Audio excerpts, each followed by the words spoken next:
नारायण नारायण नारायण नारायण नारायण। श्रीमद् भगवद गीता अष्टम अध्याय छठा नंबर श्लोक। 5 नंबर श्लोक में भगवान ने ये बताया, अंतकाल में जो मेरा स्मरण करते हैं वो मुझे प्राप्त होते हैं, पर जो भगवान का स्मरण न करके अन्य किसका स्मरण करते हैं वो किसको प्राप्त होते हैं। इससे भगवान जानने के लिए छठा नंबर श्लोक में बता रहे हैं। इयं यं वापि स्मरन् भावम् त्यजत्यन्ते कलेवरम् तं तमेवैति कौन्तेय सदा तद्भावभावितः। हे कुंती पुत्र अर्जुन,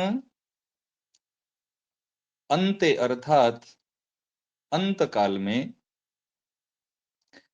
मनुष्य यम यम वापि भावम स्मरण, जिस जिस भी भाव का स्मरण करते हुए कलेवरम त्यजति शरीर छोड़ता है, सदा तद्भाव भावितः वह उस अंतकाल के भाव से सदा भावित होता हुआ तम तम एव एति उसको ही प्राप्त होता है, अर्थात उस योनि में ही चला जाता है। भगवान ने इस नियम में दया से भरी हुई एक विलक्षण बात बताई है कि अंतिम चिंतन के अनुसार मनुष्यों को उस योनि की प्राप्ति होती है। जब यह नियम है तो भगवान की स्मृति से भगवान की ही प्राप्ति होगी। परम दयालु भगवान ने अपने लिए अलग कोई विशेष नियम नहीं बताया है, प्रत्युत सामान्य नियम में ही अपने को शामिल कर दिया है। ये भगवान की दयालुता है। भगवान की दया की यह कितनी विलक्षणता है कि जितने मूल्य में कुत्ते की योनि मिले, बिल्ली की योनि मिले, और उतने ही मूल्य में भगवान मिल जाए। तद्भाव भावित का तात्पर्य है अंतकाल में जिस भाव का जिस किसका चिंतन होता है, शरीर छोड़ने के बाद वह जीव जब तक दूसरा शरीर धारण नहीं कर लेता तब तक वह उसी भाव से भावित रहता है। अर्थात अंतकाल का चिंतन स्मरण वैसा ही स्थायी बना रहता है। अंतकाल के उस चिंतन के अनुसार उसका मानसिक शरीर बनता है, जिसको कहते भाव शरीर, मानसिक शरीर, स्थूल सूक्ष्म कारण शरीर से आगे मानसिक शरीर के अनुसार वह दूसरा शरीर धारण करता है। कारण कि अंतकाल के चिंतन को बदलने के लिए वहां कोई मौका नहीं है, शक्ति नहीं है और बदलने की स्वतंत्रता भी नहीं है। नया चिंतन करने का कोई अधिकार भी नहीं है। वह उसी चिंतन को लिए उसमें तल्लीन रहता है। फिर उसका जिस किसी के साथ कर्मों का किंचित मात्र भी संबंध रहता है, वह वायु, जल, खाद्य पदार्थ आदि के द्वारा वह वही पुरुष जाति में प्रविष्ट होता है। पुरुष जाति से स्त्री जाति में जाकर समय पर जन्म लेता है। जैसे उदाहरण स्वरूप कुत्ते का पालन करने वाला कोई मनुष्य अंत समय में यदि कुत्ते को याद करते हुए शरीर छोड़ता है तो उसका मानसिक शरीर कुत्ते का बन जाता है, जिससे वह क्रमशः कुत्ता ही बन जाता है, अर्थात कुत्ते की योनि में जन्म लेता है। इस तरह अंतकाल में जिस किसका स्मरण होता है उसी के अनुसार जन्म लेना पड़ता है। परंतु इसका तात्पर्य यह नहीं है कि मकान को याद करते हुए शरीर छोड़ने से मकान बन जाएगा, धन को याद करते हुए शरीर छोड़ने से धन बन जाएगा, आदि आदि। प्रत्युत अंतकाल का मकान अंतकाल में मकान का चिंतन होने से वह उस मकान में चूहा, छिपकली आदि बन जाएगा, और धन का चिंतन होने से वह सांप बन जाएगा। ये बिल्कुल सत्य बात है। अभी कुछ दिन पहले से हमने इस घटना को प्रत्यक्ष रूप में देखा है। एक परिवार है, उनके पूर्वज उनके घर के एक कोना में धन गाड़ रखा था। सोना, चांदी और कुछ मोहरे उसमें हैं एक घड़े के अंदर, और उस घड़े को चार परसों में सुरक्षा करने के लिए एक सांप बहुत दिनों से वहां रहता है, और कितने प्रयास करने के बाद में भी वो सांप उस घड़े को छोड़कर बाहर नहीं जाता। तंत्र मंत्र जानने वाले अनेक लोगों ने प्रयास किए, परंतु उसमें निष्फल हुए। उनकी ममता आसक्ति ऐसे होती है, तो वहां पर वो सांप बनकर रहता है। कौन है ये? धन के चिंतन के कारण से, धन के प्रति आसक्ति के कारण से आज व्यक्ति को सांप बनना पड़ा। ये सत्य घटना है, आंखों देखी हुई बात है। तात्पर्य हुआ कि अंतकाल के चिंतन का नियम सजीव प्राणी के लिए, सजीव प्राणियों के लिए है, निर्जीव जड़ पदार्थों के लिए नहीं है। जड़ पदार्थ का चिंतन होने से वह उसमें संबंधित कोई सजीव प्राणी बन जाएगा, जैसे चूहा, छिपकली, सांप, मेंढक और कीड़े मकोड़े आदि आदि जो है, जैसे मकड़ी, ये सब बन जाएंगे। मनुष्यतर अर्थात पशु पक्षी आदि प्राणियों को अपने अपने कर्म के अनुसार अंतकाल में स्मरण होता है। जैसे बाघ, चीता है, कुत्ता है, बिल्ली है, कोई पक्षी, चिड़िया है आदि जो भी है, जो कि मनुष्य से जो इतर प्राणी हैं, वो अपने अपने कर्म के अनुसार उनके अंतकाल में स्मरण होता है, और उसके अनुसार उनका अगला जन्म होता है। इस तरह अंतकाल के स्मरण का कानून सब जगह लागू पड़ता है, परंतु मनुष्य शरीर में यह विशेषता है कि उसका अंतकाल का स्मरण कर्मों के अधीन नहीं है। बड़ी मार्मिक बात है, साधक इस बात को ध्यान से सुने। मनुष्य जीवन में अंतकाल का स्मरण कर्मों के अधीन नहीं है, प्रत्युत पुरुषार्थ के अधीन है। पुरुषार्थ में मनुष्य सर्वथा स्वतंत्र है। मनुष्य को पुरुषार्थ करने की स्वतंत्रता भगवान ने दी है, तभी तो अन्य योनियों की अपेक्षा इसके अधिक महिमा है। मनुष्य इस शरीर में स्वतंत्र पूर्वक जिससे संबंध जोड़ लेता है, उस संबंध के अनुसार ही उसका उस योनि में जन्म हो सकता है। परंतु अंतकाल में अगर वह भगवान का स्मरण कर ले, तो उसके सारे संबंध टूट जाते हैं। कारण कि वो सब संबंध वास्तविक नहीं है, प्रत्युत वर्तमान के बनाए हुए कृत्रिम है। जबकि भगवान के साथ हमारा संबंध नित्य है, जातीय है और आत्मीय है। यह बनाया हुआ नहीं है। भगवान को याद आने से, भगवान की याद आने से उसके सारे कृत्रिम बनावट संबंध टूट जाते हैं। यहाँ पर एक विशेष बात पर साधक ध्यान दे। दूसरी जन्म की प्राप्ति अंतकाल में हुए चिंतन के अनुसार होती है। जिसका जैसा स्वभाव होता है, अंतकाल में उसे प्राय वैसा ही चिंतन होता है। जैसे जिसका कुत्ते पालने के स्वभाव होता है, अंतकाल में उसे कुत्ते के चिंतन होता है।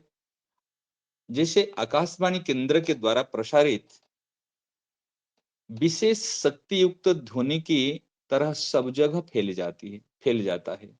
जैसे आकाशवाणी केंद्र के द्वारा प्रसारित ध्वनि रेडियो द्वारा पकड़ में आ जाती है, और किसी विशेष नंबर पर, रेडियो में जो नंबर है उस किसी विशेष नंबर पर वो बात पकड़ में आ जाती है। जैसे मोबाइल में हम बात करते हैं, हम अभी नेटवर्क है, परंतु जिनका नंबर लगाते हैं और उनके पास मोबाइल है, तो उनकी वहां घंटी बजती है, और वो रिसीव करने से हम उनसे बातचीत कर लेते हैं। ये प्रत्यक्ष बात है।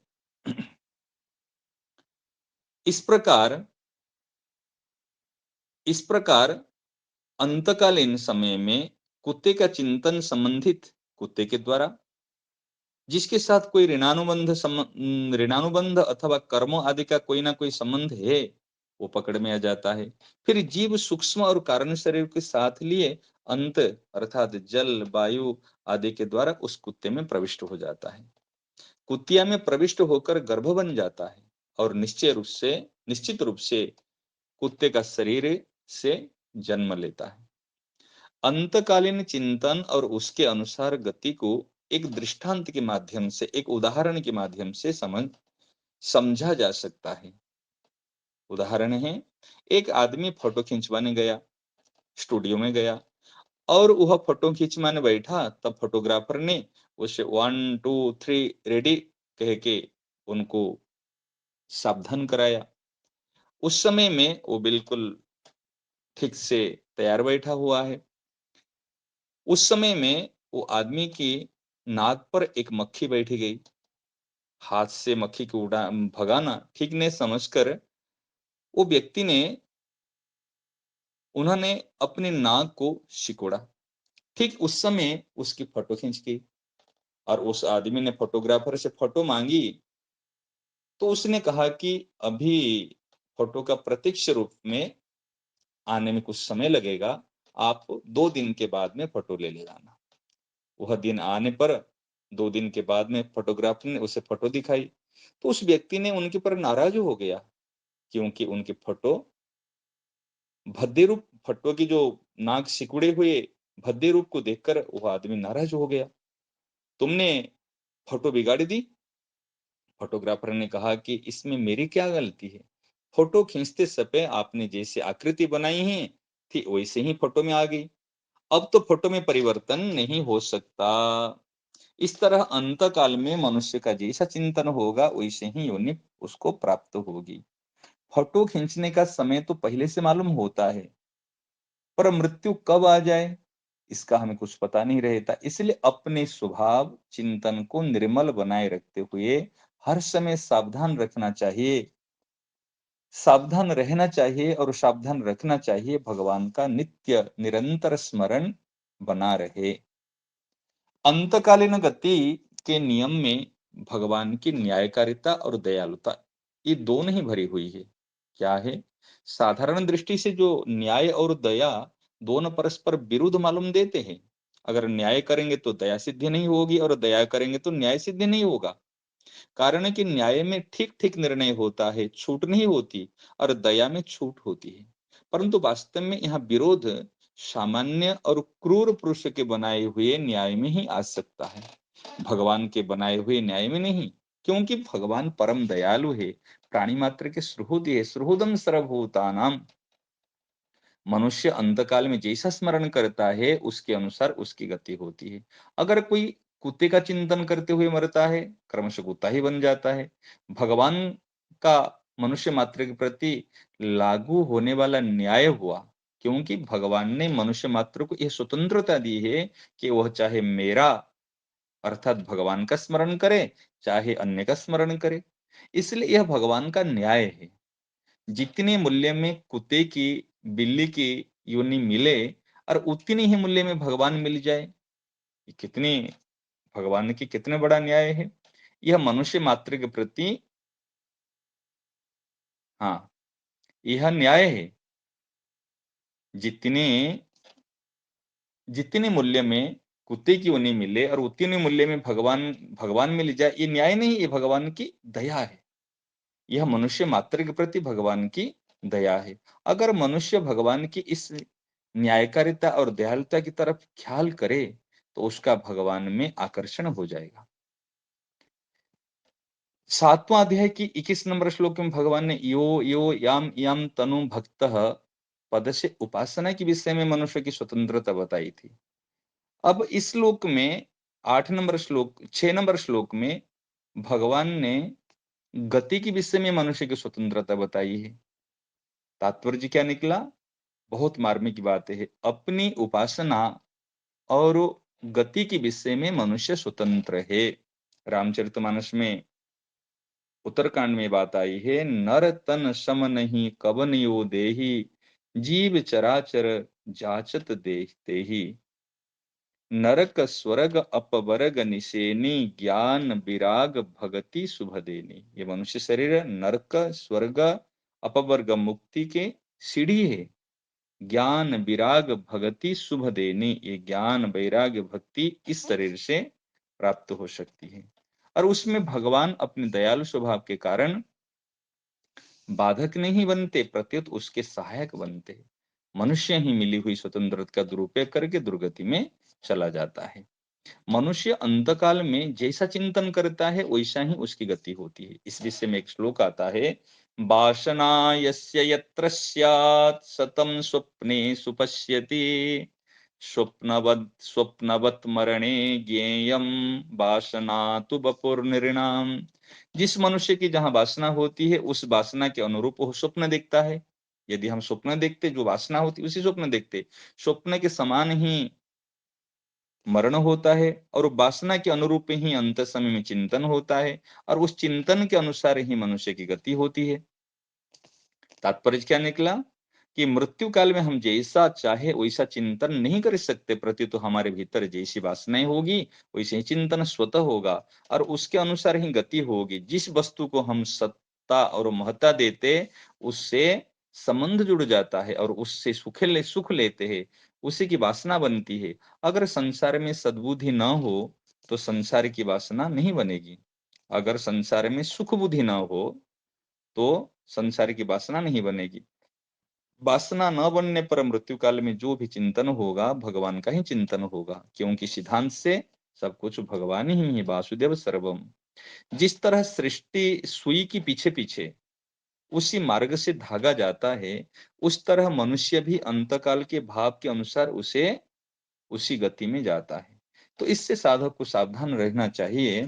तो अपने चिंतन को बनाए रखे, स्मरण को बनाए रखे। चिंतन स्मरण के लिए सबसे बड़ी बात यह है जहां पर उनको सत्ता महत्ता और संबंध, यदि जिनकी उस सत्ता मानता है, भगवान की सत्ता है, भगवान की महत्ता है और भगवान के साथ हमारा अनादिकाल से संबंध है, यदि केवल भगवान की सत्ता को स्वीकार करे, भगवान की महत्ता को स्वीकार करे, भगवान के साथ हम अनादिकाल से संबंध को स्वीकार करे, तो स्वाभाविक ही भगवान का स्मरण होगा।